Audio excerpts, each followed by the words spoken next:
Will. Good morning, everybody. You are listening to The Voice. Come on, dig me now. One and only Steve Harvey. Man, oh man, got a radio show. Yeah, I do. God's so big to me, man. I just have to tell you about it. I can't help it. It's rather obvious to me how big, how good God is. He's absolutely tremendous. He's off the chain. He on one. He be clowning. He be just showing out. Man, I'm just over here just on the receiving end. You know, if you out there, start your mission today. Start your mission today. What are you waiting for? Why do we as people delay what we want or delay the process to begin what we want? Our hopes, our dreams, our desires. Why won't you start your mission today? Why don't we all decide together that just individually, look, you listening, you got something that you've been dreaming about. You got an ambition of yours that's not yet fulfilled. You got goals you haven't accomplished yet. Everybody has them. Everybody's got them. Everybody's got something that's on the table that they haven't yet attacked yet. What are you waiting for? Start your mission today. Stop the procrastination now.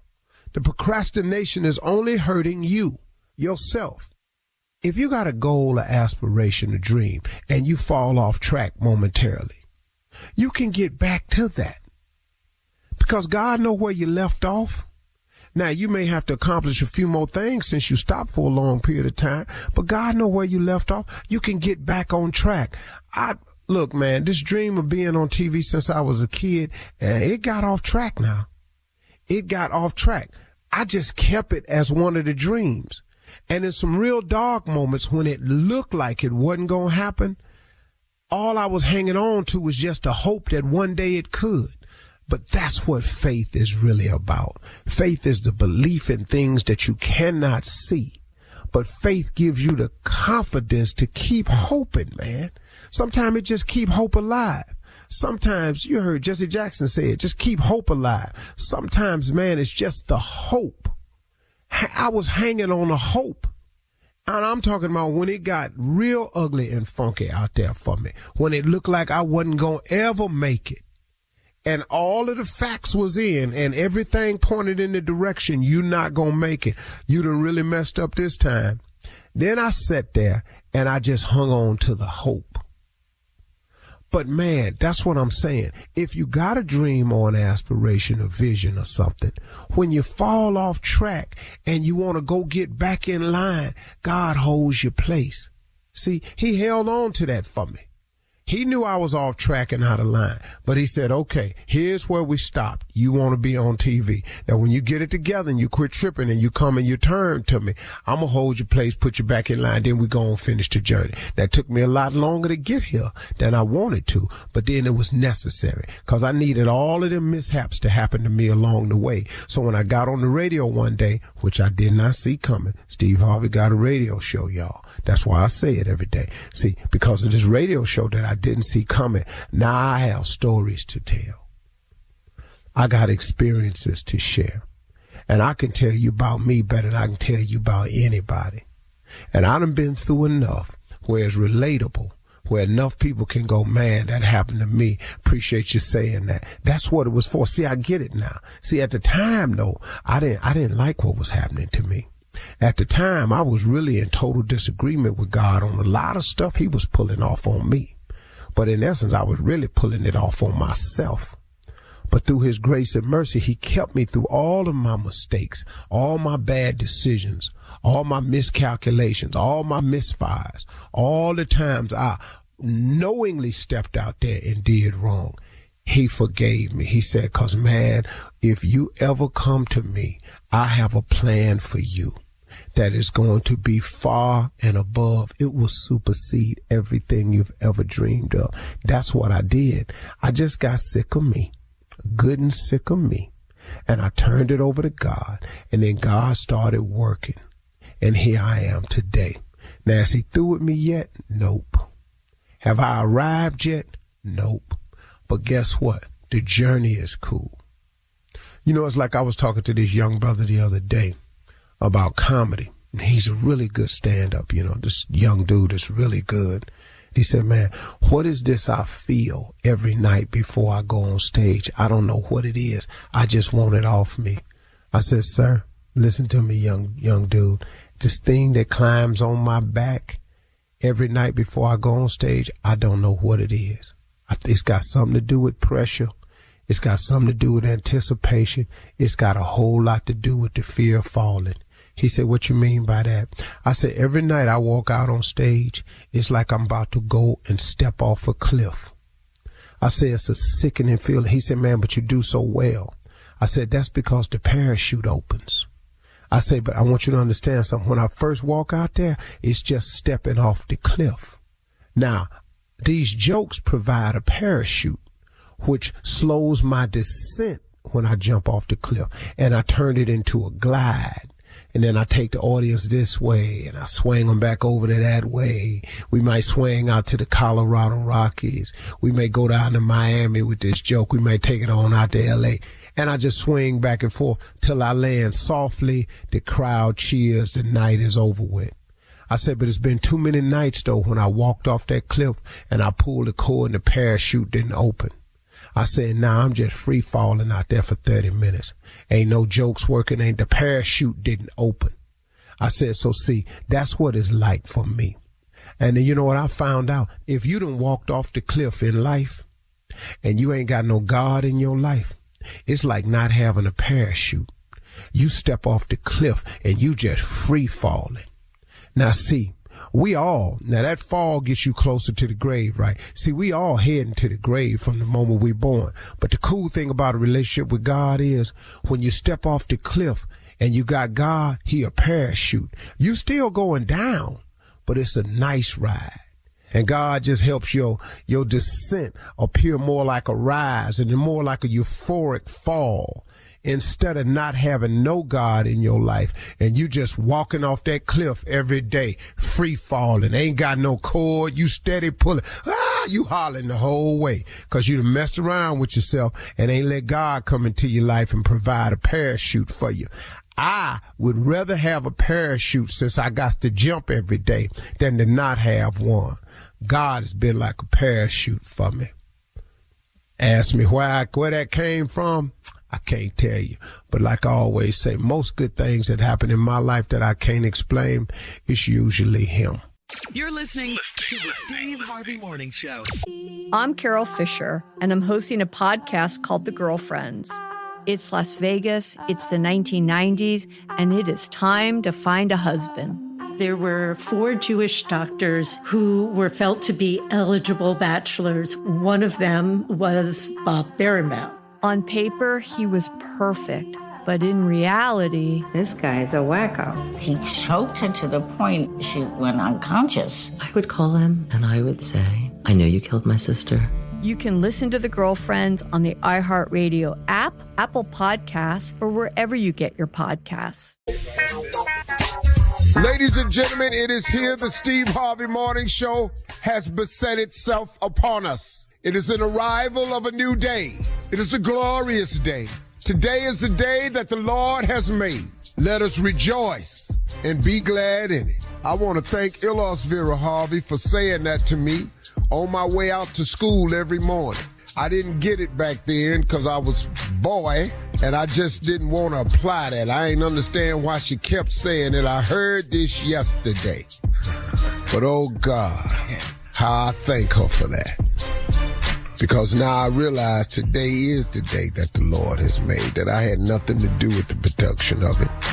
He makes that sun come up every single day. You can't stop it. You can't move it, shift it. You can't do nothing with its appearance or its arrival or its departure. Man, what a mighty God we serve. Thank you, Lord, for the day. Amen. Yes. Amen. Ladies and gentlemen, this show stars a bunch of Christians.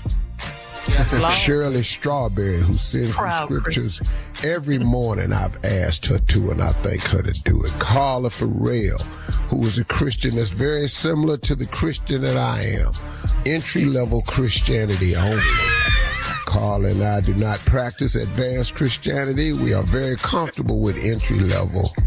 If you slap us, you will be slapped back. The mouth of the South. Give him all the praise and glory, though. Give him all the praise and the glory. The mouth of the South, who's raised in Mississippi, and oh Lord, if you don't really need religion anywhere, you need it there. Ladies and gentlemen, Kier Spates, better known as Junior, who has called on God more times than any of us put together in a week. In a week? 1 week, he said his name more times than we do in a year. And last but not least, a man who resembles the art of Christianity even at a lower level than Carla and I. We do entry-level Christianity. He just does basic Christianity. It's called BC. He has a form of Christianity that was done before Christ. He honors the Lord. He really? The Lord. Yes, this boy is different. He's a knockout artist. He's a grudge holder. Yes, Lord. Amen. Hate Hot is a head. part of his repertoire. Hot head. Yes. Short-tempered, quick-wit. All of that. Has the nerve to love the Lord anyhow and help wounded veterans around the world. Giving hard, right? Got the nerve to be, in the words of my mama, tender-hearted. She told me about my father one day. One day my mama said, boy, you just like your daddy. Your daddy rough, your daddy a whooper man, but your daddy tender-hearted. He said, your daddy cry. I said, Mama, I ain't never seen daddy cry before. She said, you ain't never seen him cry. Aww. I'm married to him. You tender-hearted just like your daddy. But boy, you ignorant just like him too. This is the Steve Harvey Morning Show. Take it away, Shirley. Yes, it is. Coming up at 32 minutes after the hour, we'll hear from the nephew and run that prank back right after this. You're listening to the Steve Harvey Morning Show. All right, it is time now to start your morning off with the nephew and run that prank back. What you got for us, Neff? This right here is your son is going back to pre-K. Let's go, cat dog. I don't want to hear nothing else about it. Hello. Yes, I'm trying to reach Miss Thomas, please. This is Miss Thomas. Who is this? My name is Mr. Stapleton. I'm actually the principal over at elementary school. I'm looking at my records indicating that your son, Thomas, is going to be starting his first grade. He's ready. My baby's ready. Right. Listen, Miss Thomas, I've been going through actually all of the children's records that will be starting school, and I'm looking at your son's grades from his kindergarten year. And he did good. Well, no, not exactly. I mean, there's been a few, I actually spoke with the teacher who he was under in kindergarten. And it seems like he just really wasn't up to par as the rest of the children. Now his conduct, now he talks, but he gets his work. So what else is she saying on that ain't right? Well, what it seems to be, ma'am, is that his grades weren't up to par as the rest of the other children. She did tell me he was a disobedient child. No, he's disobedient and talking two different things. Come on. Okay. Well, ma'am, listen, what we've decided here is we're going to let little actually do another year of kindergarten. Oh, no, y'all ain't going to let him do another year of kindergarten. No, sir.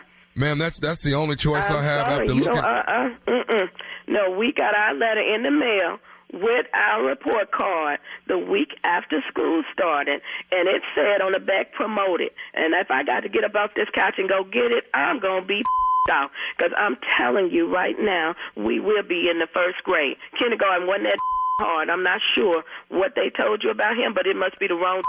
Well, ma'am, from my understanding, he doesn't color as well as the rest of the kids. He's all out of the lines when he colors. He doesn't know his numbers completely, and that's kind of what we need when you first come into the first grade. No, what I can show you on this paper, he did satisfactory all the way through. Now you about to me off, and I'm already sick, calling me with some about my son flunking kindergarten. He ain't that kind of He dog. does not color well, ma'am. Listen, coloring ain't got nothing to do with the daggone kindergarten. He is going to the first grade, and I'll be down there on August 24th. Ma'am, I will not be able to allow you to get into school on August 20th. I'm sorry, mister. I'm sorry. And I'll tell you what, let me go in and get my pencil and pen, because I don't live that far from this school, and if y'all already down there causing some conflict, I need to get up and go down there, because I'm not telling my baby when he come home today that he ain't going to the daggone first grade. Ma'am, I hate to say it, but I'm going to have to refuse education from him on August 24th. You know what? I just went back and put him in public school. I know that was a mistake in the first place. Fooling with y'all talking about some coloring. Give me your name again, sir. Stapleton, ma'am. And what's that number down there? The number here is actually area code. Wait a minute. I got the number. Never mind. I pulled up this report card. I got the number and your name on the back of this paper. I tell you what, August 24th, we'll be coming in there going to school, and I might make a trip around there this evening when I come from the doctor. Ma'am, the bottom line, ma'am, is I'm not going. I don't want to hear that. Coloring ain't got nothing to do with nothing else. But it's not only coloring. His arithmetic is bad. I'm sorry. No, Are you working with him at home? No, are you doing anything as a parent? I work with my son at home every day. What you trying to say? I'm an incompetent parent? I'm just asking, as a parent, are you working with your child? Yes, I'm working with my child every day. He can read better than you, probably. No, he can't read better. I'm the principal. He can read better than you, because obviously you read that wrong on that paper that he's supposed to be going back to kindergarten, when I know the paper said from his going to the first grade, and I'm not listening to no more of this about him going backwards. Now, if you got a problem with your paperwork, maybe you need to go talk to your secretary or somebody in there that wrote my baby name down. Your son's name, Thomas, ma'am. I know it ain't him, baby. I know it ain't him. You're not going to sit up and tell me my son is flunking kindergarten. He is not going back to that kindergarten. Don't bring your son down here August the 24th. Do you hear me? I tell you what, be ready to whip me and my husband. But we will be down there August 4th, backpack, shoes, uniform, everything. You hear me? I will not be able to allow him an education. Are you down there right now? I will come down there right now and make that correction on that paper for you. Can you bring my baby is not going back to no kindergarten for no coloring. Can you bring him down here and let him color for me so I can... You talking about coloring, arithmetic, and all this stuff? No, No, I'm sorry. We will be down there August the 24th. I will have this report card in my hand that says you have been promoted to the first grade, and he's going to have a smile on his face, and so are you. I got one more thing I need to tell you, man. Are you listening to me? I'm listening. You ain't saying nothing yet. You better say something that sounds like the first grade, because I'm not playing. I would go down to this daggum administrative office, and I had fired, because my son will be in that first grade. Who are you raising your voice at? Who are you raising your voice at? I'm talking to you. You talking crazy to me. I'm talking crazy to you. What? I'm a grown woman. I don't need to be explaining to you why I'm trying to defend my son. Did you graduate? Honey, I am a college degree person. I have a great job. My husband and I do well for ourselves and for our children, and that's why we know. You're not even at work right now, man. Listen, I'm sick, fool. I told you that when you called here. Waiting on the doctor to call me now. I'm probably missing my phone call. Can you color? Because your son can't color. Can I color?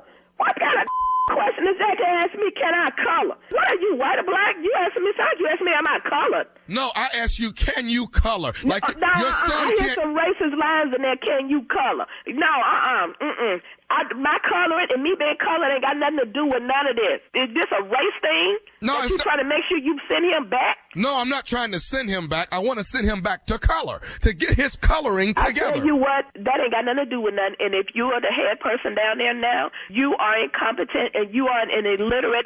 Call me and tell me that my son has to go back to the first grade. I got one more thing. You know what? Me mixed up. I tell you what, I'm through with this conversation. I'm through with this. I'm going to say one more thing, and I'm going to be out here. Are you listening? I'm listening. This is Nephew Tommy from the Steve Harvey Morning Show. You just got pranked by your girlfriend, Felicia. I'm going to beat Felicia's I am going to beat her mother. You about to get tore out the frame. I mean, I'm writing numbers and everything.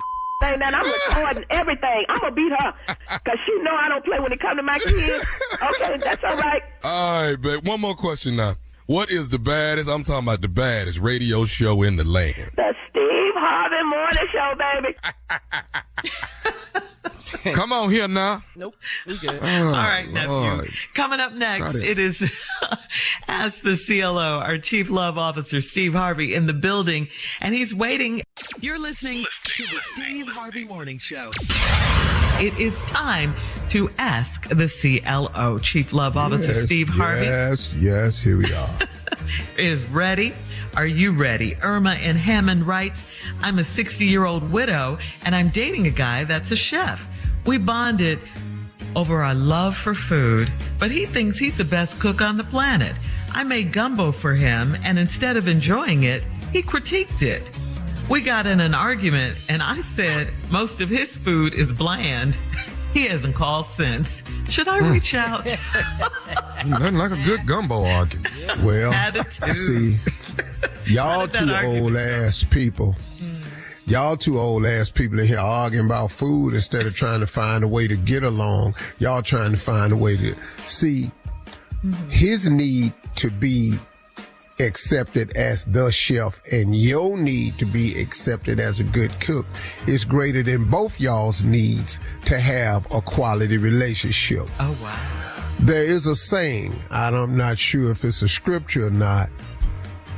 Ain't no food like an old food. Pretty sure that ain't a scripture. Ain't no party. But it sounds like it should be. So congratulations, both of you all have ruined your relationship because you all won't let the other person win. And that's as simple as that. And what would it have hurt if he'd have just ate your damn gumbo? Yes. And what would have hurt if you would have just said, you a great chef? What would it have hurt?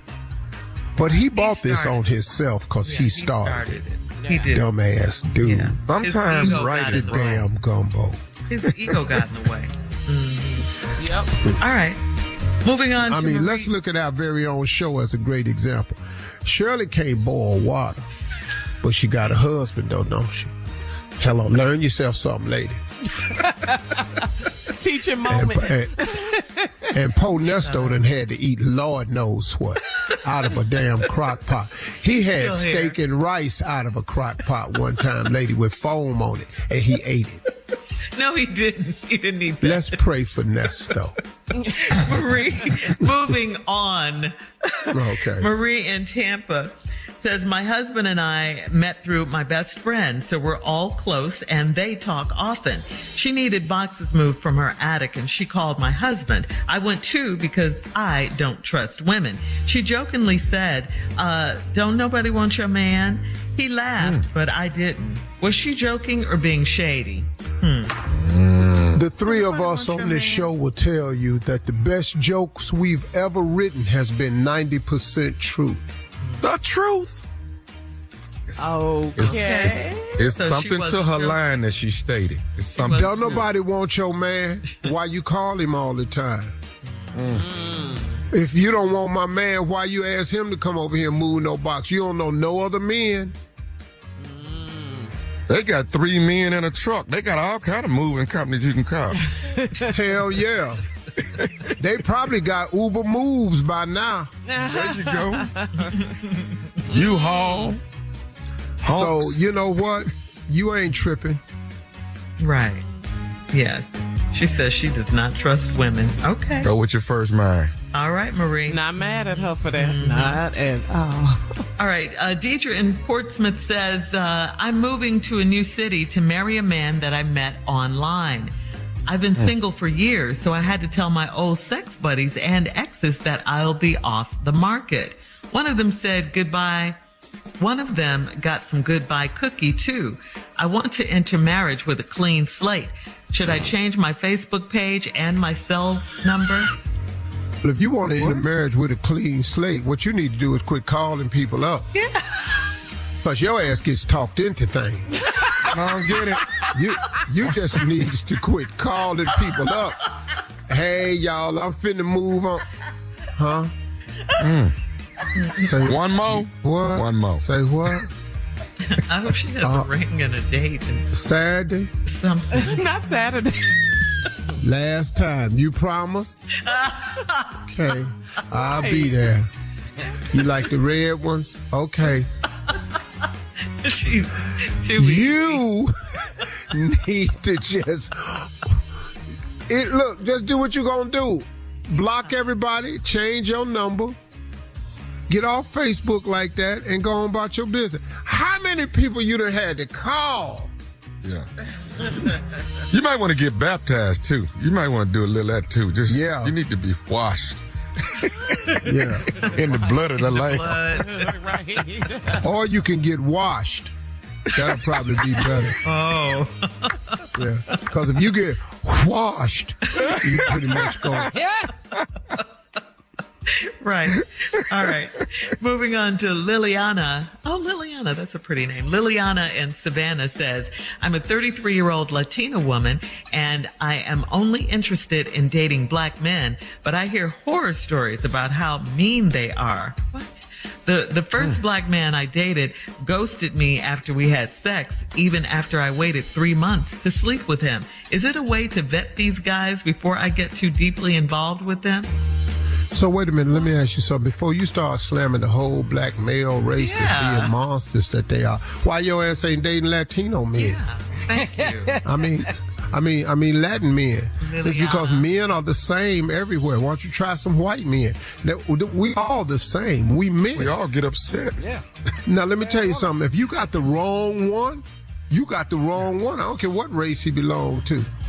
You ought to focus on getting the right man instead of a type of man, because obviously your type ain't working for you. Mm-hmm. So why don't you try that, Liliana? Because Tommy, me, and Junior, we never been described as monsters towards women. You might not like me. Now, once I end up not liking you, I'm gone now. Yeah, ghosts. Yeah, I'll get ghosts. But I wonder who told her these horror stories that she's heard. But I hear horror stories about how mean black men are. Well, what you want us for? White women been ghosted. Latino women been ghosted. Asian women been ghosted. They done stereotyped us. Wait. The CLO has an announcement to make. Come on, CLO. What? You think black men is monsters.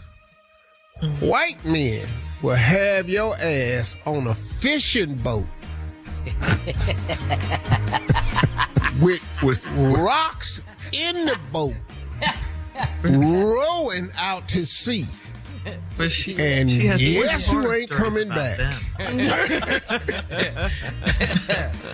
All right, thank you, CLO. You're listening to the Steve Harvey Morning Show. I'm Carol Fisher, and I'm hosting a podcast called The Girlfriends. It's Las Vegas, it's the 1990s, and it is time to find a husband. There were 4 Jewish doctors who were felt to be eligible bachelors. One of them was Bob Berenbaum. On paper, he was perfect, but in reality... This guy's a wacko. He choked her to the point she went unconscious. I would call him and I would say, I know you killed my sister. You can listen to The Girlfriends on the iHeartRadio app, Apple Podcasts, or wherever you get your podcasts. Hi, it's Elvis Duran. You know, for the last 30 years, I've spent every morning hosting this radio show we do, heard all across America and around the world by like 10 million people, something like that. But my bosses at iHeart had decided it just isn't enough. So I'm going to add another entry into the race in the world of podcasting. We'll actually get to talk about crazy and inappropriate things without anyone watching a clock on my new podcast, Thinking Out Loud with Elvis Duran. I'll be bringing you candid and maybe sometimes a little crazy interviews with people from all walks of life. We'll touch on subjects that you just can't talk about on the radio, like life, love, success, failure, whatever else comes to mind, but all jacked up. Because after being in this business for as long as I have, I want to get to the bottom of what makes people tick. Trust me, it's going to be a wild ride, and I figure out, what the hell, it's a podcast. Let's interview some of my favorite people. Listen to my new podcast, Thinking Out Loud, on the iHeartRadio app, Apple Podcasts, or wherever you get your podcasts. Right now, Steve, what does Jay have going on now? What is going on with this road trip? A reenactment of everybody who's going to be taking a road trip this summer. It's summertime, time for a bunch of people to get in the car and ride, and it will sound something like this. What I'm gonna do is I'm gonna reenact what it's like when 6 grown people who work together take a road trip. All right, everybody in? Yep, we all in. Yeah. Buckle up. Okay, all right. All right, let me start the car. They're dinging right there. Somebody ain't got their seatbelt. I got mine on. Got mine on. Got mine on. Oh, that's me. I'm bad. I got mine on. Got mine on. All right. Now we need a little driving music. Do you remember? Boy, I like that. Did you hear what that heifer Taylor Swift did? She did her country version. I almost didn't like that girl no more. Well, quite frankly, I'd like to hear some gospel music. What? That's bad. I like that. Come on, Kirk. Like that. That's nice. Yeah. All right, well. What happened to the music? What? Yeah. So we're not gonna listen to We're nothing. not gonna listen to nothing. No, we ain't listening to nothing. Okay. Hey. Man, silence? All right, then we're riding in silence. Then let's just ride in silence. All right. I just have a question. Are we there yet? Are we there yet? Where, boy? Are we where? What you come for? You want to play a game? Play what games? You know, we could sing that song, 99 bottles of beer on the You wall. ain't saying that in the hill. Can we do That's My Car? Can we play That's My Car? You in the car you own. Can we get something to eat though? We just got in the car. Wait a minute. I know I'm forgetting something. Wait. Yes, to be quiet. No. Oh, it's hot in here. Can you turn some air on? Hold up. I just gotta say this. I gotta say this. I'm gonna say it. What? I got to pee. That's it. Damn it. Everybody out. Get out the car. Just open the damn car door. Wait. Hey, wait a minute. What? I'm your damn nephew. Open the door. No, everybody out. I'm gonna go. I ain't everybody. Yeah, you talking about them. As much as I hate packing and I hate get out the car. Give a damn if you did pack. Unpack. We just got going. Unpack. Get out. I just asked for something. I got a gun. Get out. My name Junior. This is actually against the law. Getting out. You finna shoot somebody? Get out the car. I'm getting out. Get out, Tommy. Get out. Junior out. Jay out. Carla out. Shirley out. I'm not walking in these heels. You ain't got to walk. Get out the car. Hey, don't push me now. I'm out. Don't push me. All right. Well, we out now. What happened now? No, that's all he want to do is turn that old ass music off. He just drove off. Call Uber. Did he say call Uber? He said call Uber. All right. Tommy, call Uber. Yeah. I can't believe I'm not walking. I can't believe you put us out the car. This was supposed to be a fun road trip. What happened? We can't do nothing together. I know he better put them backup lights on and bring his ass back down here. Is he making a right on the highway? It looks like Hold on. No. I got okay, it. what? I got his cell number. Let me do this. Hold on. Call him. Hold on. I got this. I can't believe we standing out here like I got the bat line. Morning show too. Hold on. I'm hungry. Here we go. Hold on, y'all. Hold on. I fix. Hot. Yeah. Hey. Yeah. Yeah. You know, you just left all us on the side of the road. Hello. Hey. What? You left us on the side of the road. You not coming back? I can see you. We got girls with us. Sing it. Thank you. They with you. Take care of them. Okay. This car ain't coming back. There's ladies in heels out here. Let's take the heels off. Jay. And be barefoot on the street. Okay. Well, just wear them. After about 4 miles, they'll be flats. Can I say this? When we took our stuff out the cart, that black bag that you had your money in it, that bag is out here with us. Yeah. All right, y'all. What's happening? Give me the black bag, Tommy. Tommy, let me have the black bag. Oh, no, I got it right here. Tommy, give me the black bag. Get the black bag. Well, get your ass in the car. Well, put the bag here first. Yeah, I thought you'd see it. No, bag in last. No, put the bag in here. I ain't opening the door. No, I ain't opening the door if I don't see the bag. Here go the bag. Throw it in the window. No, open the door. No, I promise you, if you just throw it in the window. Same time. Throw it in the window. Same time. I got time. Throw too. the bag so y'all don't pull this trick again. Okay. Throw the bag in the window. How about I open the bag and start counting and see how much? No, I already know what's in there. Throw the bag in the window first. You know what? We can actually buy a car with this bag. Great idea, Tommy. I love it. Okay, you know what? Go on up. We good. Oh, let's get to counting. It looks like a lot. It's a lot of money.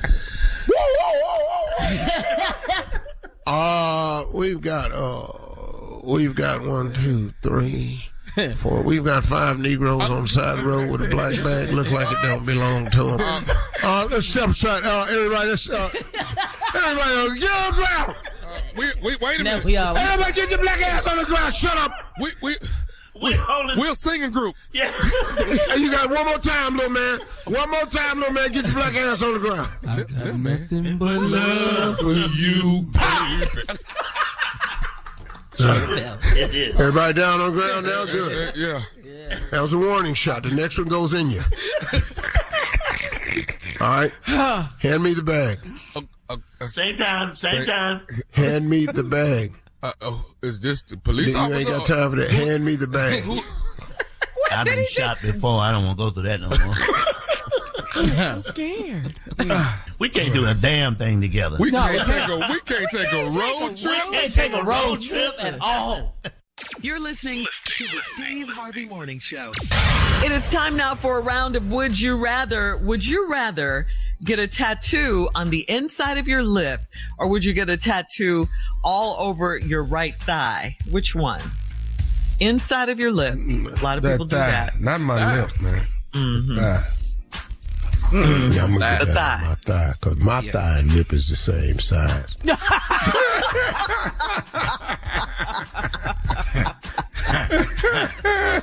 I put a tattoo on this thing right here. I can't even open my damn mouth. It's gonna look like a billboard. Ain't no one in here.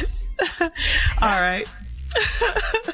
Would you rather walk barefoot in a public restroom or sleep on the floor at the airport? I'll sleep on that floor at the airport. I've done that. Yeah. Yeah, I think you have. I have too. Yeah, I've done that too. Yeah. Yeah. That's easy. All right. Ooh, that bathroom floor though. Dog, let me tell you something. When I was homeless, I spent the night in the airport 3 nights.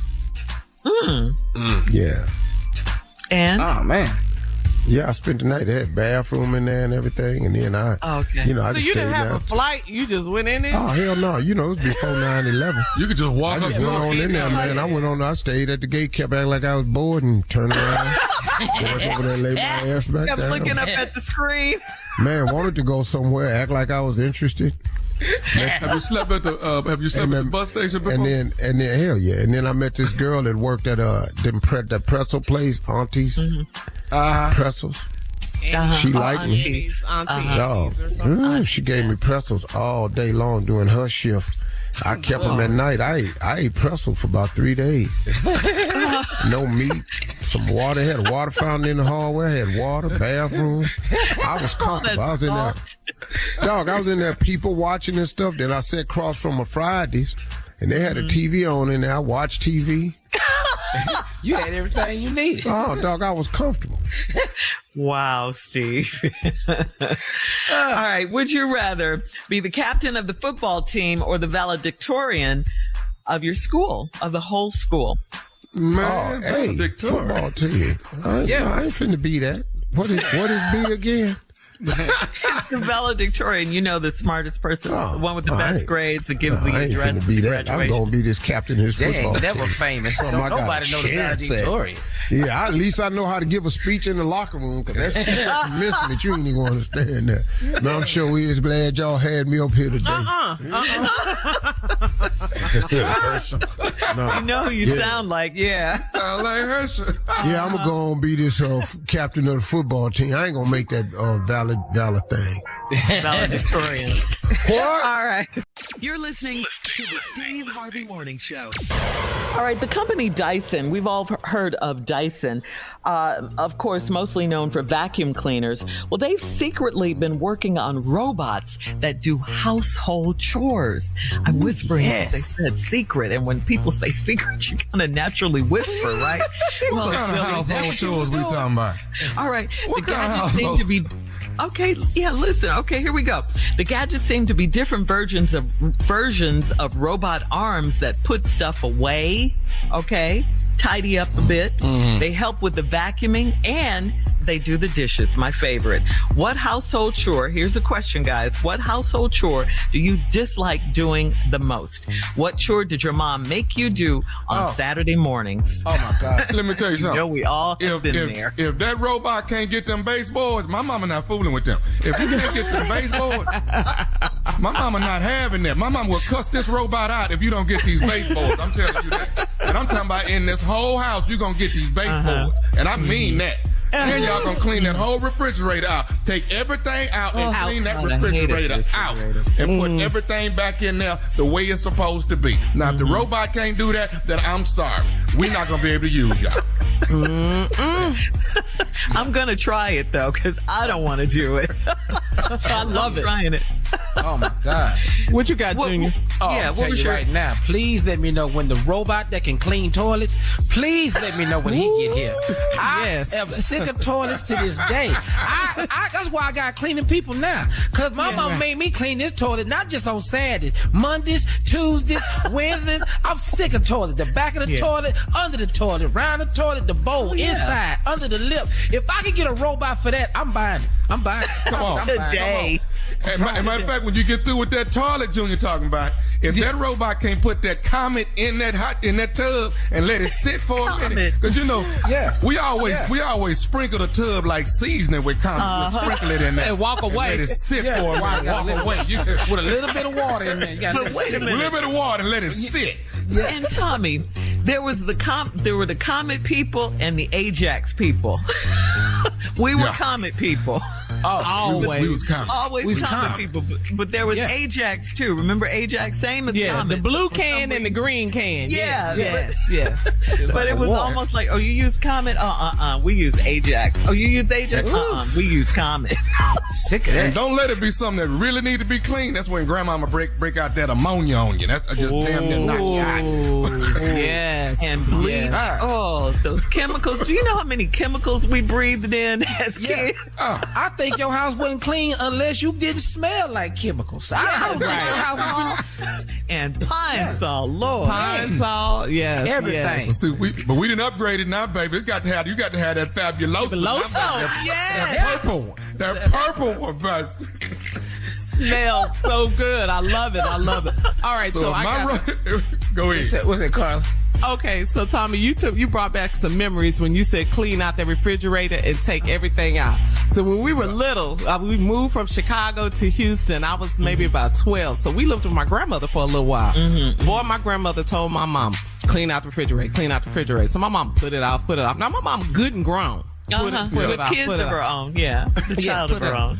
Boy, my grandmother, she was a nurse. She came home, she opened that refrigerator, pulled everything out, put it on the floor, and said, "Y'all gonna clean out this refrigerator." My mama looked at me and said, "We moving."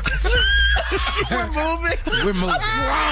We'll be down at the shelter. Y'all might be moving, but you're gonna clean up this first. You're gonna clean up that refrigerator. I had to mop the kitchen floor after I cleaned it up. That was the oven, all the dishes, all the big pots, and all of that. To do all that. Then we had to mop the floor.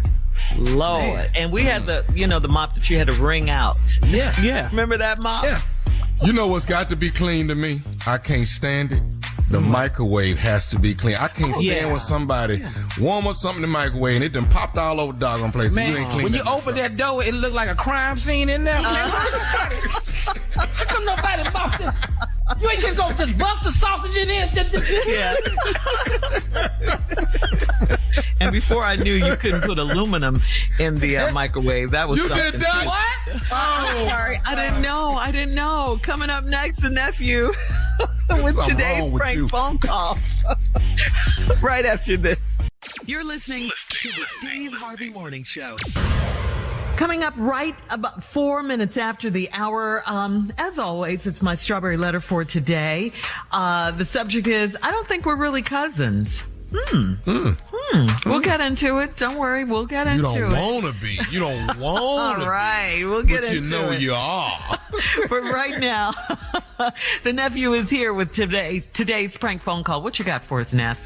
I got Repo Man, Shirley. I got Repo Man. Everybody's had a repossession at some point or another in your life. You had something. You walked outside in your driveway and it was gone. You know that. It's happened. It's happened. Already you walked late. out there and like, what? I know good and doggone well I parked it right here. Repo Man. Let's go, cat dog. Hello? I'm trying to reach a please. This him? How are you? My name is Robert. I'm with the collection agency. You do own a Sierra 2003 GMC truck, am I correct? Yeah.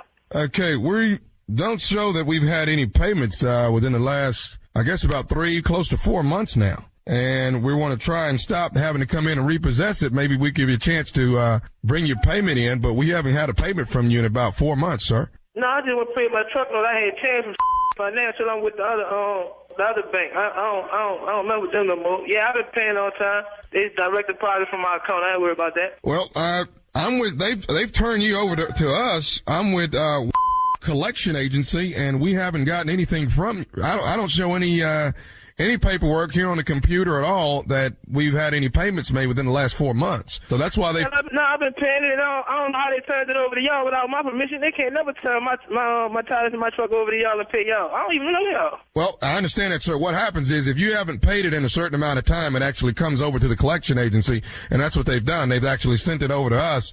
And they've given us pretty much all the information on you. I guess it's a goldish type of color Sierra 2003 GMC truck, from my understanding. Am I correct? Yeah, that's my truck.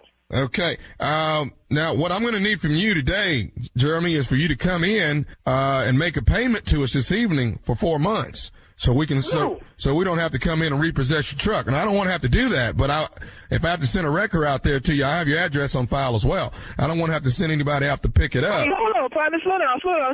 Y'all not coming to get my truck, and I'm not paying y'all for no 4 months. I've been paying my truck no on time every month. That's a done deal. Sir, I don't want to get in a back and forth with you, but I'm telling you exactly how it's going to go. Now, I'll come out there and repossess it myself, but I'm telling you. Look, partner. Slow down. Look, that's not even where we gotta go with that. You don't need to be screaming and fussing and chaotic and come get it yourself and all that stuff. You ain't on my truck. That's gonna be that. Wait, hang on. Let's back up because I'm a man just like you're a man. What do you mean it's gonna be that? What are you saying?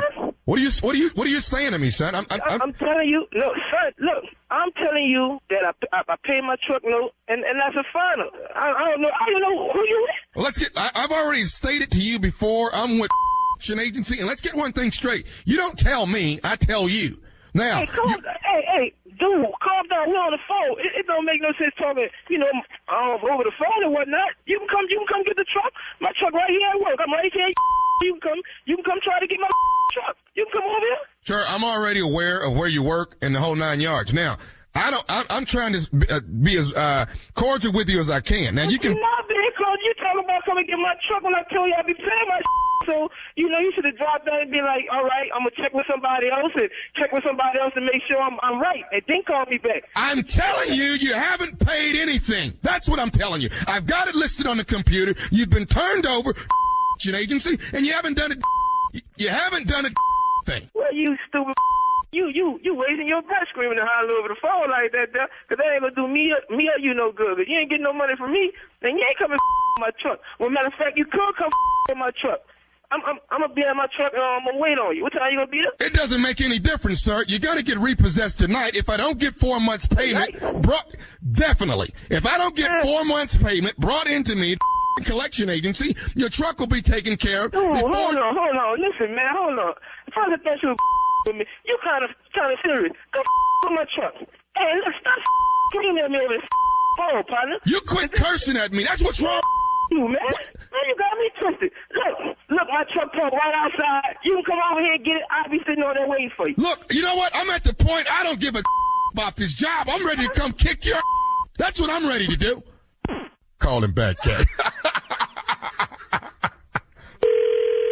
Hello? I don't need a little scared hanging up the phone. You stand here like a man and you handle your problems. Hey, hold on. I'm at work. I can't be dealing with that man. I gotta go back to work, bro. You stop calling my phone. I'm at work too, doing my job the same way you're doing yours. Hey, well, make your money. Do your job. Come get the truck. I got one more thing I want to say to you before you go. Are you listening? No, I'm listening. What you say, partner? This is Nephew Tommy from the Steve Harvey Morning Show. You just got pranked by out of here. No, you got all my teeth trembling in, man. Man. You all right, man? Nah, I'm not all right. I'm on top of this roof, man. I'm talking to my coworker. I'm upset. Yeah, you got me about to jump on this roof trying to get to my truck. She told me, man. She said that boy loved that truck. Yeah, that's my truck, man. I love my only transportation, man. That's too much for the work. Hey, man. Oh, man, you got my thing. Yeah, you got it, bro. You got it pretty good. Hey, I gotta ask you, man. Tell me, brother, what is the baddest? I'm talking about the baddest radio show in the land. Oh, no doubt. Steve Harvey Morning Show. Did I get it? Yeah, you did. He sounded a little bit like Junior to me when he got really mad. I think if I remember, I think he New Orleans. I think he Louisiana. Yeah. That was crazy. What you think, Steve? Well, I understand where you're coming from. I had a car mean that much to me, truck. Especially when I lived in it. Not only was it your transportation, it was your home. Yeah. And they was looking for it too. So you had to park. How many times you've been repoed before? How many times you been repossessed on? Just once. Now, how many times you done dodged? How long have you dodged it? Let me ask that question. 2 years? Oh, you were skillful. 2 years? I lived in it, yeah.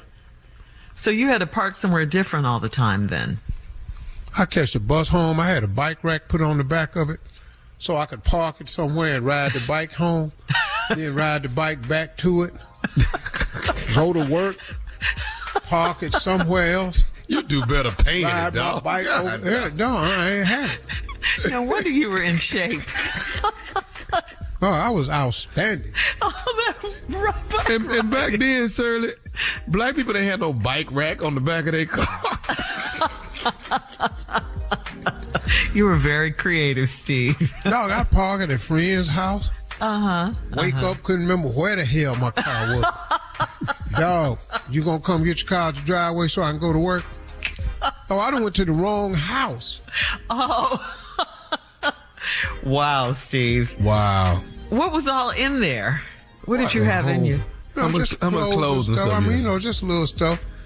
I was just financially wasn't fit then, but when I lived in it, I just drove out of state. Good luck. And this was before all you had to have was license plates. They hadn't come up with the sticker system yet. Oh, okay. Yeah. Okay. Wow. So was your plates really your plates, or was they sometimes? Plates What does that mean exactly? I know, but what? Well, I had like 3 Ohio tags in my car. So even if they did find the car, it may. So you had 3 different license plates in the car. If I stole gas, and I think they saw me, I go a little bit and change the tags. Okay, let's get out of here. We'll be back with more of the Steve Statute Harvey limitations Morning up Show. on all that, Shirley. Don't even That's worry why about you can't hold no public office. I know. Nothing, right? Strawberry Letter coming up. I don't think we're really cousins. We'll get into it right after this. You're listening to the Steve Harvey Morning Show. I'm Carol Fisher, and I'm hosting a podcast called The Girlfriends. It's Las Vegas, it's the 1990s, and it is time to find a husband. There were 4 Jewish doctors who were felt to be eligible bachelors. One of them was Bob Berenbaum. On paper, he was perfect, but in reality... This guy's a wacko. He choked her to the point she went unconscious. I would call him and I would say, I know you killed my sister. You can listen to The Girlfriends on the iHeartRadio app, Apple Podcasts, or wherever you get your podcasts. Hi, it's Elvis Duran. For the last 30 years, I've spent every morning hosting this radio show we do, heard all across America and around the world by like 10 million people, something like that. But my bosses at iHeart have decided it just isn't enough. So I'm going to add another entry into the race in the world of podcasting. We'll actually get to talk about crazy and inappropriate things without anyone watching a clock on my new podcast, Thinking Out Loud with Elvis Duran. I'll be bringing you candid and maybe sometimes a little crazy interviews with people from all walks of life. We'll touch on subjects that you just can't talk about on the radio, like life, love, success, failure, whatever else comes to mind, but all jacked up. Because after being in this business for as long as I have, I want to get to the bottom of what makes people tick. Trust me, it's going to be a wild ride, and I figure out, what the hell, it's a podcast. Let's interview some of my favorite people. Now listen to my new podcast, Thinking Out Loud, on the iHeartRadio app, Apple Podcasts, or wherever you get your podcasts. Well, guys, it's time now for today's Strawberry Letter. And listen, if you need advice on relationships, dating, work, sex, parenting, and more, please submit your Strawberry Letter to steveharveyfm.com and just click Submit Strawberry Letter. And we could be reading your letter live on the air, just like we're going to read this one right here, right now. Okay? Buckle up and hold on tight. We got it for you. Here it is, the Strawberry Letter. Thank you, nephew. Subject, I don't think we're really cousins. Dear Steve and Shirley, in high school, I liked a girl and she liked me. We talked on the phone and hung out together all the time, and her mom and my mom were close too. So she always was at my house or I was at hers. By the time we graduated from high school, we were even closer, and I told her that I wanted her to be more than my friend. She's always been really close to her mom and tells her everything. So she told her mom that she and I were dating. Her mom told her that I was her cousin. When she told me we were related, I felt strange because we had kissed a few times. We never questioned it, though. We stopped dating and remained very close cousins. We still did everything together and told each other everything. And by the time we were in our mid-20s, we both had a bunch of bad relationships and always ended up back together. I realized that I loved my quote-unquote cousin, and she's a perfect woman for me, so I finally asked my mom if we were really related. My mom said we're related somewhere down the line, but there is no way for us to find out now because all of the older relatives are deceased. I told my mom that I'm in love with her and I want to be with her. My mom told me to follow my heart. I couldn't wait to tell my cousin how I really felt, and I was relieved when she told me she's been in love with me forever. Since then, we've made love a few times, and I asked her to marry me. She wants to do a search of our family tree first. I don't think we're cousins, and this is only postponing our happiness. Should we search for answers or not? Well, I'm with you on this one. I don't know. I just don't believe you guys are cousins. I think maybe, her mom told her that because she didn't want you guys dating for whatever reason. And, I don't want you guys, not because I don't want it to be true or anything. I just don't believe your mom. Both of them are telling the truth. Even your mom said you were related somewhere down the line. She didn't even know. And she said there's no one in your family to validate it. But I mean, there are ways you can search to find out. It's just, I don't know, suspicious the way they handled everything and the way they told you. And for that very reason, yes, I think you should find out if you're related. I think you should do the search. I mean, knowledge is power. The truth will set you free. What if you want to have children down the line? This is something you should know, whether or not you're related. There's a lot to consider. You need the facts so you can make an informed, a clear-headed, right decision, and nothing just based on your emotions like your mom told you just to follow your heart. It sounds like you don't care, though, if you're cousins or not, and your mom certainly doesn't care. But your girl wants to know, and it's important to her. So I think you should do the search. And, whatever you guys find out, let the chips fall, where they may. I don't think you're really cousins. I don't know. And if you find out that you're not, then you can move forward. Steve? Well, this is a short response for me because I don't even understand. There's no advice to give in this letter. Like, normally I have section where I break down what somebody said and what the other person said. There's none of that in here. And he just wants to know, should they search? That's his question anyway. It ain't about that. To me, if your mother, if the woman that she's really close to, and y'all been over each other's house, if that ain't your mother's sister, and that woman that's not your mother's sister, this girl that you're dating, and okay, let me put it. The woman and your mama are not sisters. Right. And then her daughter is the woman you love. Mm-hmm. That ain't your cousin. So now that's established right there. Now, this y'all cousin somewhere down the line, black people know what's happening. Yeah, how far is the line? I don't give a damn if all of them is dead. Black people know what's happening. Mm-hmm. Now, what didn't happen is one of the men in the family been strayed off somewhere, had a child out of wedlock, and one of your aunts or mamas is them. Now, everybody dead stuff. Y'all got Bibles. Open up them old Bibles and read who. You ain't going to see your name in there. Now, once you don't see your name, this is an open and shut case. Ain't no all the old people dead. Well, man. So what are we talking about here? So I don't really think it's a case of. I don't think they're case. If you do the search, what you gonna find? You're not gonna find anything.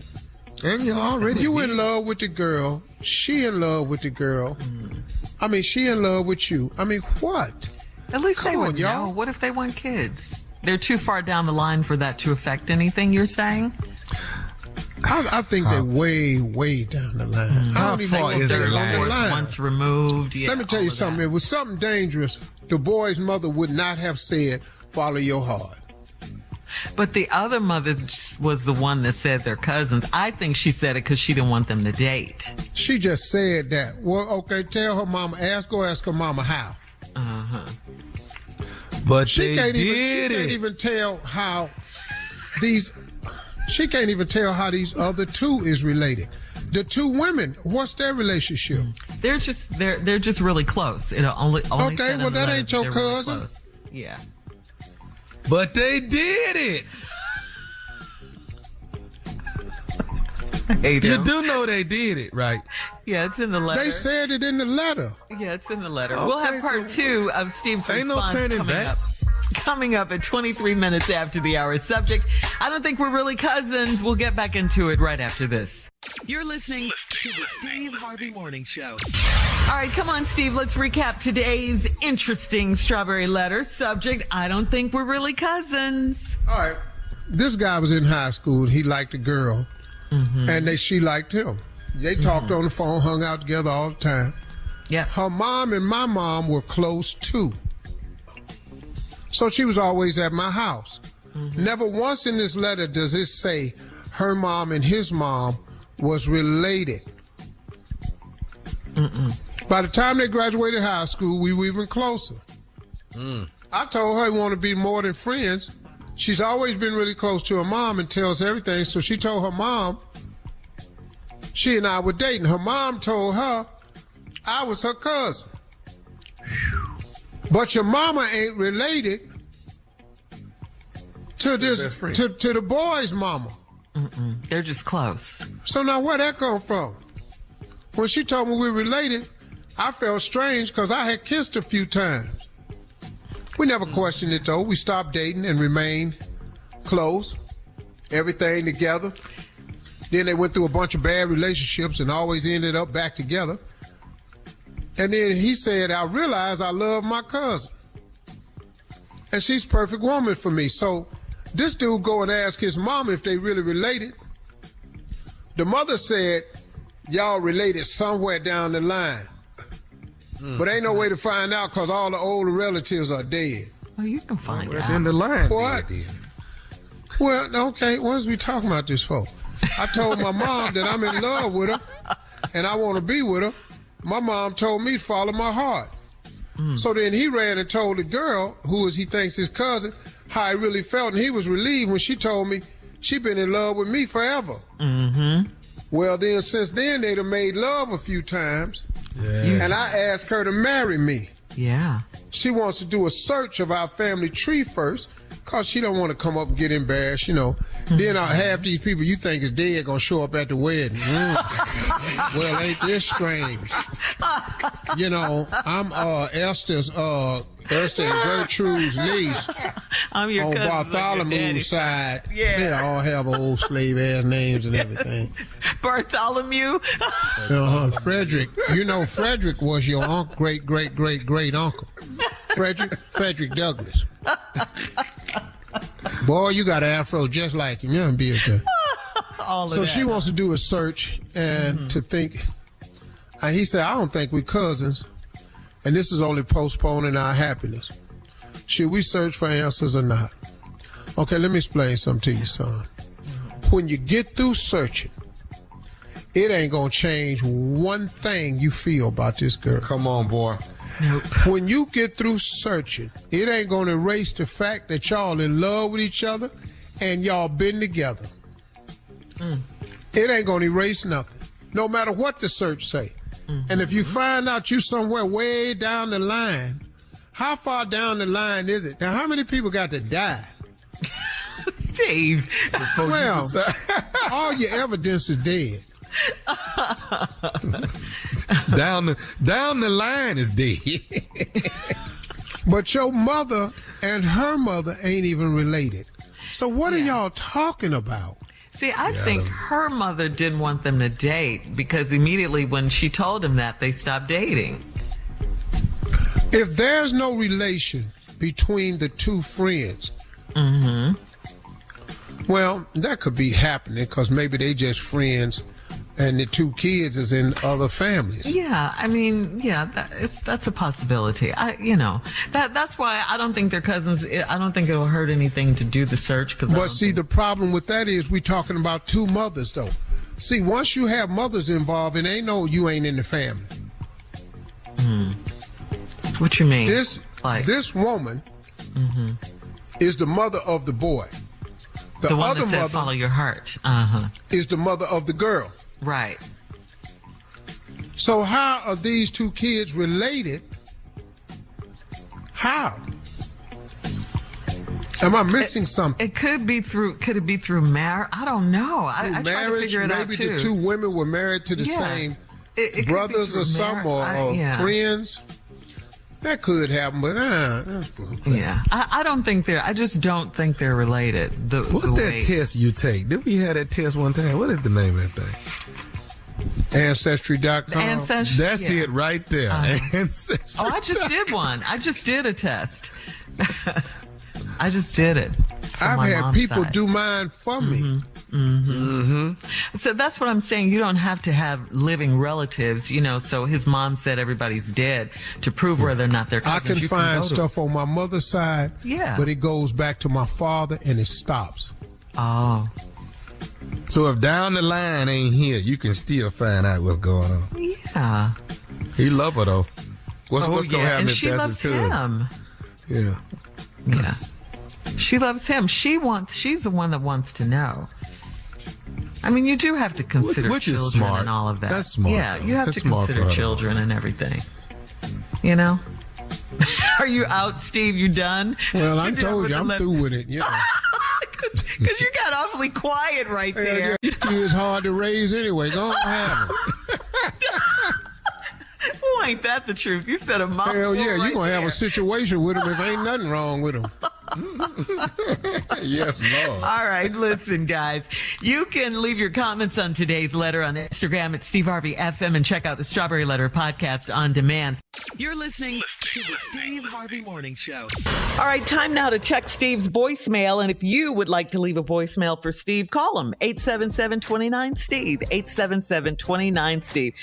All right, Steve. So recently during our Ask the CLO segment, I'm sure you'll remember this. A woman wrote in, said her 4-year-old son sleeps in the the bed with her. And now that she's engaged, her fiance said it's time for the boy to sleep in his own bed. Well, you agreed with the fiance. You know, we had a problem with that. We wanted the baby to stay in the bed with the mommy. But this caller left a message and disagreed with you. Listen. Okay. You guys aren't taking live calls because you can't take the heat. But Steve, you have never raised a 4-year-old. You've never been around any of your children at the age of 4, nor your wife's children at the age of 4. So you have no idea how bonded the child is at 4 years old. Do your homework, bro. Okay, now, first of all, you a damn lie, because Brandon and Carly, I watched them being born. You don't know nothing about me. And don't worry about Marjorie's kids and all this here. You don't call in my show talking about, you can't take no heat. Your ass don't know what you talking about. I've been around kids. I've been around Winton since he was born. I've been around Broderick. I've been around them twins. You the one ain't been around me. Don't call him no more with your little monkey ass statement. You don't know how kids are. I know plenty about kids. I ain't never had a child, but your ass gonna get in your bed at 4 and sleep by your damn self. That's what you gonna do. And you're not gonna call here no more with your damn wrong ass information. Cause I wish you would call here live. You ain't never been around your own kids. You don't know me. You an internet person. All right. You don't know a we're damn gonna move thing. on. No, we ain't moving on. We staying right here. What was her name? She didn't leave her name. Oh, coward too. Oh, a coward. Now you gonna call in, tell me what I ain't, but you ain't gonna leave your name. I don't make these ragged ass calls to me no more. And this why we don't take the calls live. This why right here. Ain't nobody scared. This why we don't take live calls. Because they don't want this on the air. All right, now we're moving on to a voice call from a caller who appreciates us, Steve. How about that? Change. Thank you. Uncle Steve, I just want to say God bless you and your whole entire morning show crew. Y'all are such a blessing. I appreciate the advice. I appreciate the straightforwardness. It has been an inspiration, and it keeps me going. It gives me my chuckle for the morning, and I love it. My kids love it, even though some of it's not children appropriate, but we do appreciate you. North Carolina represents all day, every day, in Fort Uncle Steve and the crew. Yeah, thank you very much for that. Your energy. Oh, wow. Look at you. I have levels. You do a morning show, you have to have levels. Levels of and I just wanted to say thank you so much, sister. All right. Thank you, Steve. You're listening to the Steve Harvey Morning Show. I'm Carol Fisher, and I'm hosting a podcast called The Girlfriends. It's Las Vegas, it's the 1990s, and it is time to find a husband. There were 4 Jewish doctors who were felt to be eligible bachelors. One of them was Bob Berenbaum. On paper, he was perfect, but in reality... This guy's a wacko. He choked her to the point she went unconscious. I would call him and I would say, I know you killed my sister. You can listen to The Girlfriends on the iHeartRadio app, Apple Podcasts, or wherever you get your podcasts. Hi, it's Elvis Duran. For the last 30 years, I've spent every morning hosting this radio show we do. Heard all across America and around the world by like 10 million people, something like that. But my bosses at iHeart had decided it just isn't enough. So I'm going to add another entry into the race in the world of podcasting. We'll actually get to talk about crazy and inappropriate things without anyone watching a clock on my new podcast, Thinking Out Loud with Elvis Duran. I'll be bringing you candid and maybe sometimes a little crazy interviews with people from all walks of life. We'll touch on subjects that you just can't talk about on the radio, like life, love, success, failure, whatever else comes to mind, but all jacked up. Because after being in this business for as long as I have, I want to get to the bottom of what makes people tick. Trust me, it's going to be a wild ride, and I figure out, what the hell, it's a podcast. Let's interview some of my favorite people. Now listen to my new podcast, Thinking Out Loud, on the iHeartRadio app, Apple Podcasts, or wherever you get your podcasts. All right, so this summer heat wave, really hot, We've been sweating. We know how hot it is. And, think about kids today. They don't really know how to play the games that we used to play back in the day during summer. So, guys, I want to ask you this question. Can you guys reminisce and tell us about some of the games you played outside? I know you have some stories, Steve. Give us some suggestions about what the kids can do to stay cool this summer. Mm-hmm. Get your daddy's pipe wrench, go down there and take that nozzle off that fire hydrant and get all the damn water you want.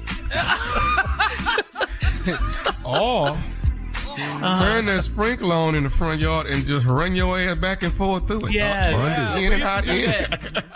Or let your mama take that nozzle off that fire hose and put her thumb on it and spray your ass. Yes. Act like y'all don't remember that. Yeah. Man, please. I'm going to tell you something I did one time, man. We played hide and go seek one time. I hid under Miss Payne's porch. I damn near fainted under there. It was so damn hot.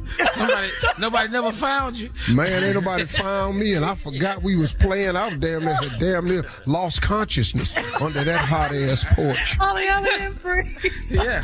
Man, I crawled out and they found me. I was just trying to crawl, get my head out in that damn driveway, get some air, man. I love so hide and seek. Man, USD, all right. Oh, I loved hide and seek. Man. Because you know what? Hey, man, we playing hide and go seek. I had hid so good under that porch. You know how they go. Ollie, Ollie, and free. Ollie, Ollie, and free. I couldn't even muster up the strength to crawl out from under the damn porch. I was into the porch going, help me.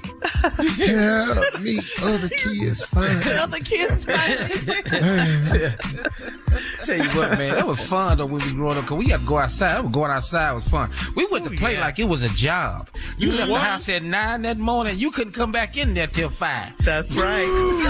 Street lights. When the street lights came on, that's when you had to be in. I had to eat 2 bowls of cereal before I went outside, because I ain't coming back to lunch. And we finna go out here and play these hard-ass games. Tag. I'm playing tag with Sock and them, and they ass was fast. Football. Touch on the concrete, tackle in the grass. That's it. Jump rope. Sideline stick. Man. Jump rope, all of that. Go down there and go fence hopping. Start down at the end of the street and just hop fences. Whoever can get to the top of the block first win. But you had to go past Kane, though. See, Kane was chained up. The German Shepherd. Did you ever win when you hopped the fences? Oh, hell yeah. My little skinny ass could go, man. I could climb. Plus, I was from the country. Mm-hmm. You know, that's all I did was climb on stuff, so I could win the fence hopping. You ever got caught in one of them barbed wire fences? Because I damn sure had. I ain't got whole shirt caught up on the barbed wire. Wow. Really? Shirt. Oh, hell yeah. Shirt. Boys were so rough. Where were you at prison? Boys were rough. From the barbed Get wire your fence. shirt. Man, my whole ass hung up on top of that fence. I mean, just hanging on it, bleeding. You know, because you don't know, you got your belt loop caught on that thing, you done tore your jeans and don't wear them Lee jeans. Man, I was just dangling from the fence. My brother had to come get me down. Oh, wow. Did you all play sports? Yeah. Baseball and stuff? That's all it was, Shirley. Kickball, baseball, football. Yeah. Dodgeball. What about dodgeball? Hell yeah. Woo. Oh, I was scared of Larry. Though Larry could throw that ball so damn hard. Ooh, ouch. You know what we Cock did? back and You know what we did? We had found a set of golf clubs. We didn't know nothing about golf in the hood. Eric went and dug a hole across an abandoned house. That was the hole. Everybody had a club. I'm over there trying to get this ball across this street with a putter. We ain't know nothing about golf. Stupid. Fun times my back in the day. ass off till I was exhausted. Right. All right.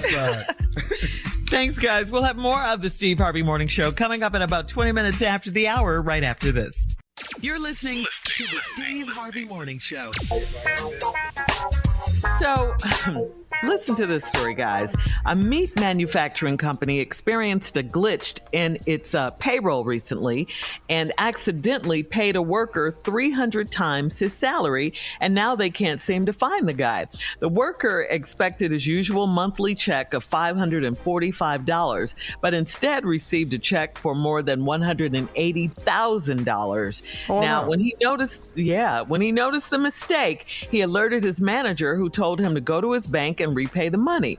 But he never did, and the company can't find him. They tried to reach him for several days and eventually received a letter from his attorney informing them of his resignation. That's how you roll, baby. He hasn't been heard from since. The company has filed a complaint with the police, but no arrest has been made. So the question to you guys is, what would you do in this situation? If you got paid 300 times your salary?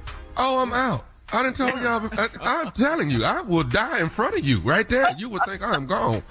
Flat out, roll me out the door, partner. I'm gone. Junior. I'll call in here. I will call and see how y'all doing. How the morning show doing? Where would you Boy, be? y'all funny as hell. Where would you no, be? I'm not coming back. Boy, y'all funny. Steve, boy. 300 times your pay. Man. Wow. Ooh, all right, we'll have more. Thanks, guys. We'll have more of the Steve Harvey Morning Show coming up. We'll do a round of Would You Rather at 33 minutes after the hour, right after this. You're listening to the Steve Harvey Morning Show. It is time now for a round of Would You Rather. Would you rather get a tattoo on the inside of your lip, or would you get a tattoo all over your right thigh? Which one? Inside of your lip. A lot of people do that. Not my lip, man. Mm-hmm. Yeah, I'm gonna get The that on my thigh, because my thigh and lip is the same size.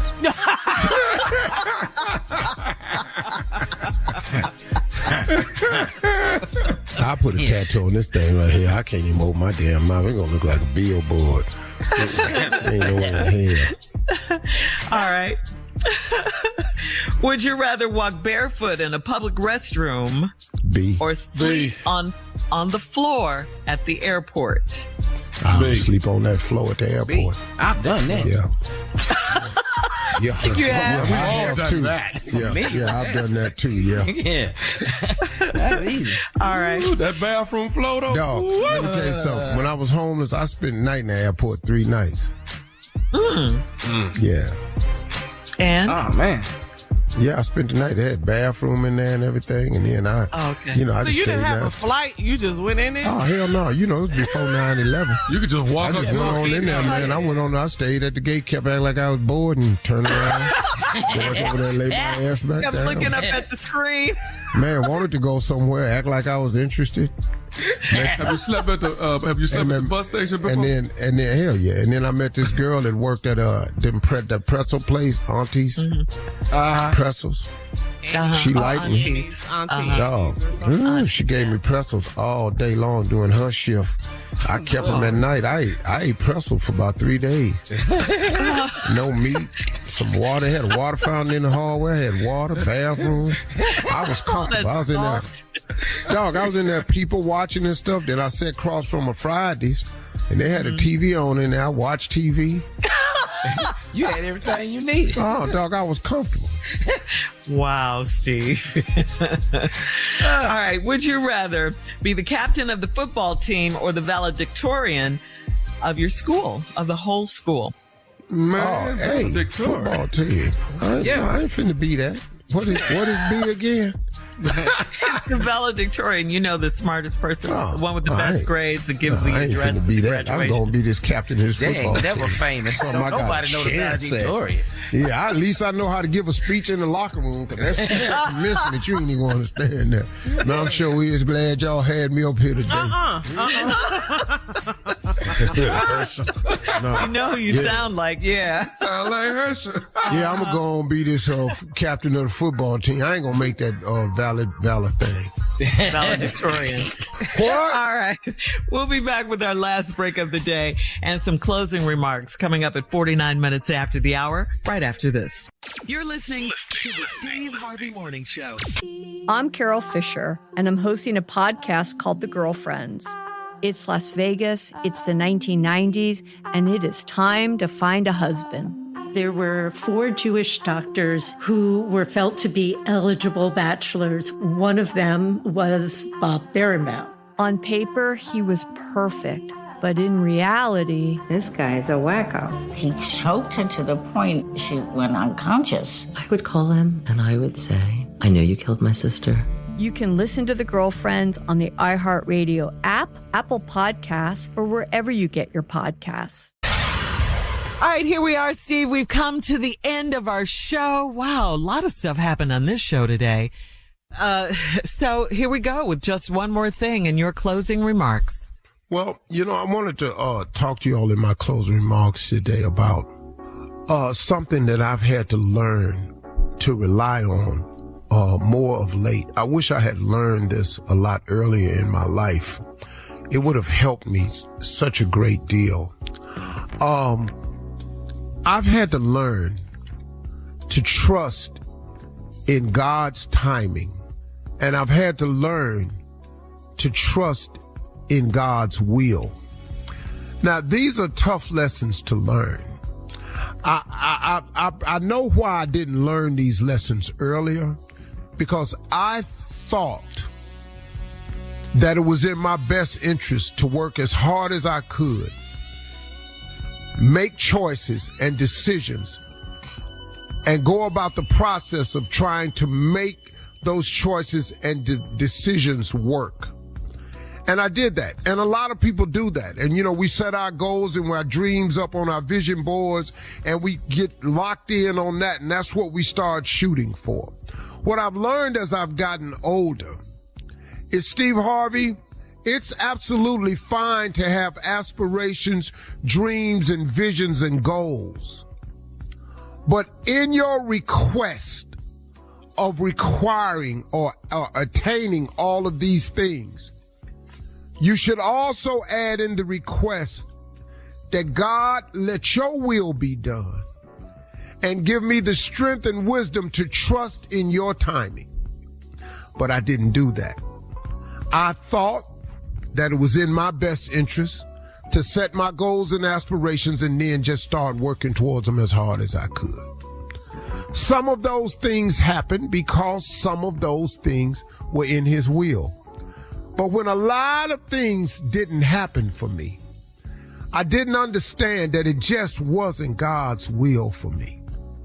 And so what I've had to learn as I've gotten older is, when I set up my vision board, when I set up my dream board like I have on my phone today, and I have in my notes section of everything I want, I'm asking of God.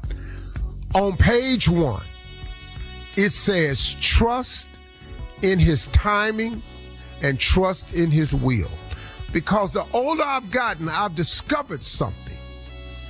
That everything that I wanted, and then I wanted it to work out a certain way, what God has given me didn't work out that way, and what he gave me was far greater than what I asked. I can tell you it has worked that way every single time. Why I did not learn this when I was younger, man, it befuddles me. But that's what age is, though.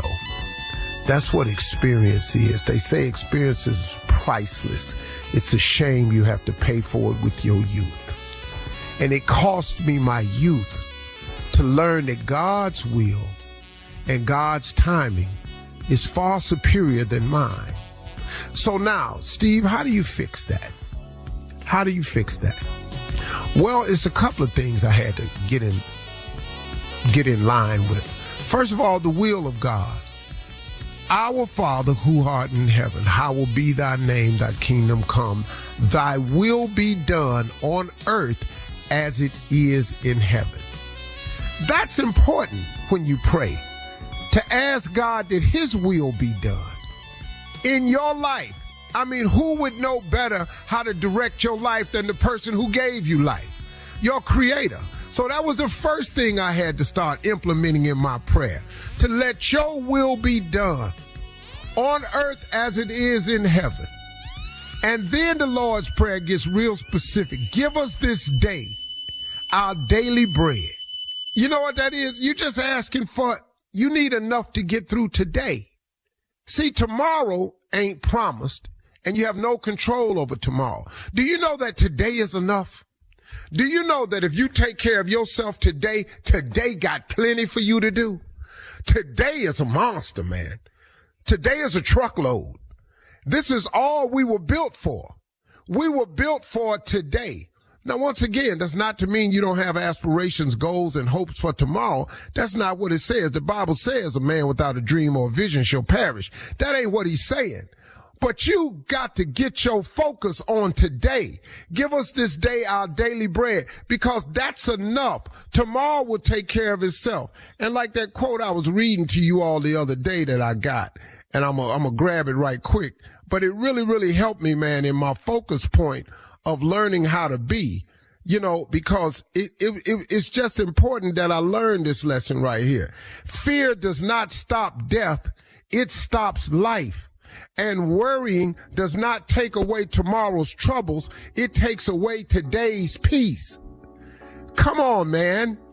If you focus on today, you'll have a much more peaceful life. Worrying about tomorrow, it does nothing for you. That's God's will. That's God's timing tomorrow. Yours is today.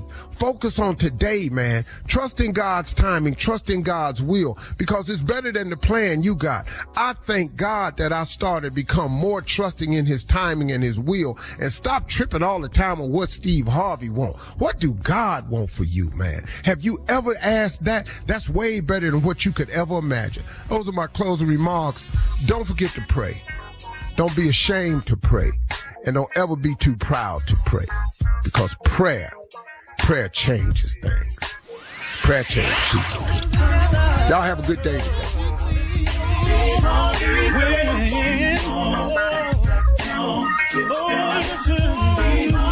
For all Steve Harvey contests, no purchase necessary, void where prohibited. Participants must be legal U.S. residents at least 18 years old unless otherwise stated. For complete contest rules, visit SteveHarveyFM.com. You're listening to the Steve Harvey Morning Show.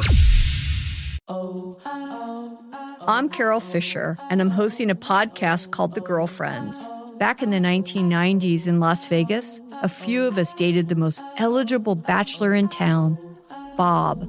He spoke several languages. He did medical missionary work, and he was Jewish. He was perfect on paper. But he wasn't. He really wasn't. He choked her to the point she went unconscious. Bob could lie about anything. It only takes the one time and somebody ends up dead. Unfortunately for Bob, us girlfriends know how to fight back. I wanted him to pay for his crime. He needed to be put to justice. I'll be honest with you, if I saw him right now, I'd spit on him. I would call him and I would say, I know you killed my sister. I will always hound you and haunt you. You can listen to The Girlfriends on the iHeartRadio app, Apple Podcasts, or wherever you get your podcasts. This is a prepaid debit call from Keith, an inmate at the Ohio State Penitentiary. Keith Lamar, convicted and sentenced to death for killing 5 men during one of the deadliest prison riots in U.S. history. He said he didn't do it, and oh my God, I don't think he did do it. Keith's life is not disposable just because you needed somebody to blame. These people talking about tying me to a gurney and pumping poison in my veins. I have to expose these people. Listen to The Real Killer on the iHeartRadio app, Apple Podcasts, or wherever you get your podcasts. This is a special transmission from M and Jem, and we're setting the navigation back to Earth. Why? You promised we would stop on Zorb for those flango fries. We can go back for them later. We need to pick up some clean suits and fuel up, because we have a lot more flights to do, and we start now. Who's flying with us this time? Tell me. You know that's classified information. Ooh. Strap in tight and join us for Season 2 of In Our Own World, part of the My Cultura Podcast Network, available on the iHeartRadio app, Apple Podcasts, or wherever you get your podcasts. See you soon. I'm Diosa. And I'm Mala. We are the creators and host of Locatora Radio, a radiophonic novela. Which is just a fancy way of saying a podcast. We're two LA locals turned full-time podcasters, and we talk about everything. From sexual wellness to pop culture, internet drama to politics, and everything in between. So if laughter and learning are something that you crave, subscribe to Locatora Radio, your prima's favorite podcast. Listen to Locatora Radio on the iHeartRadio app, Apple Podcast, or wherever you get your podcast.